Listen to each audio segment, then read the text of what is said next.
আসসালামু আলাইকুম প্রিয় দর্শক বন্ধুরা, কেমন আছেন সবাই? আশা করি ভালো আছেন, আমিও ভালো আছি। আমরা চলে আসলাম আরও একটি আপুর কাছে। আমরা সরাসরি তার মুখ থেকে তার পরিচয়টা জেনে নেব। আসসালামু আলাইকুম। ওয়ালাইকুম আসসালাম ভাইয়া। আপু কেমন আছেন? ভালো আছি, আপনি কেমন আছেন? আলহামদুলিল্লাহ ভালো। আপু আপনার নামটা কি জানতে পারি? ভাইয়া আমার নাম সাথী। আপনার নাম? সাথী। বাড়ি কোথায়? দেশের বাড়ি কুষ্টিয়া। দেশের বাড়ি কুষ্টিয়া। ফ্যামিলিতে কে কে আছে? আমরা দুই বোন দুই ভাই, আমার আব্বু আম্মু আছে। ভাই বোনের ভিতরে আমিই বড়। ও আচ্ছা। তো আপনারা তো জানেন যে আমাদের এখানে মানুষ কিসের জন্য আসে, তাই না? জি, আমি এখানে আসছি একজন মনের মানুষ খোঁজার জন্য।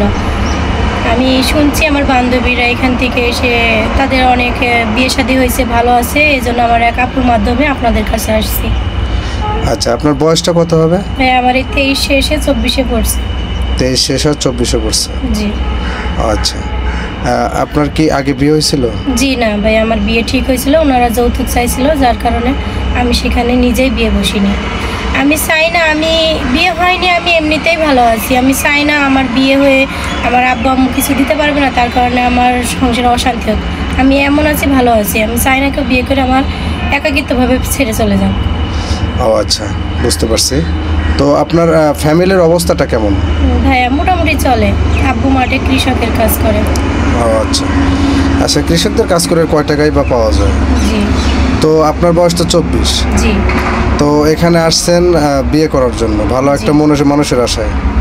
আচ্ছা, কি রকম মানুষ পেলে আপনি বিয়ে করবেন? হ্যাঁ, আমার বয়সটা দিয়ে আমি বয়স কি করব? আমি চাই একজন ভালো মনের মানুষ। সে দেখতে যেমনই হোক, সে তার মনটা যেন ভালো হয়।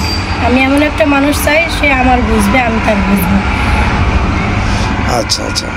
আচ্ছা, আপনার কোন জেলার ছেলেকে বেশি পছন্দ? আমার এটা আমি জানি না কোন জেলা, কারণ আমি তো প্রেম ভালোবাসা করি নাই যে আমি বুঝবো কোন জেলার মানুষ ভালো।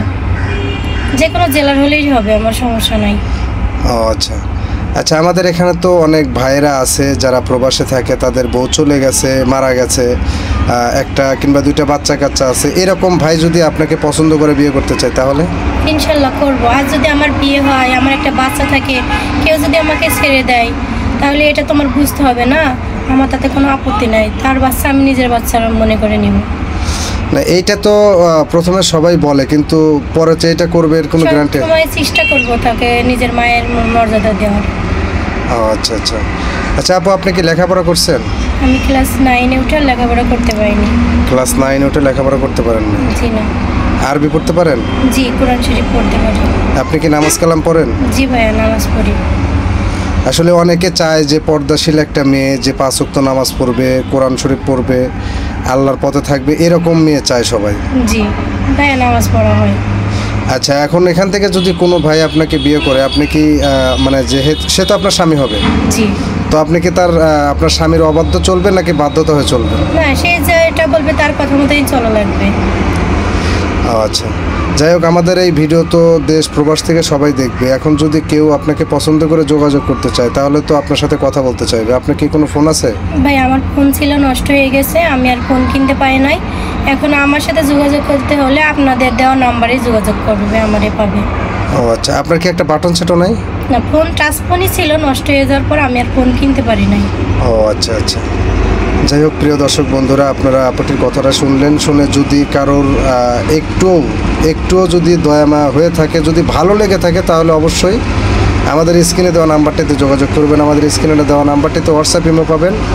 আর কল দেওয়ার আগে অবশ্যই ভিডিও থেকে স্ক্রিনশট দিয়ে একটা ছবি পাঠিয়ে দেবেন। সবাই ভালো থাকবেন, সুস্থ থাকবেন। আল্লাহ হাফেজ।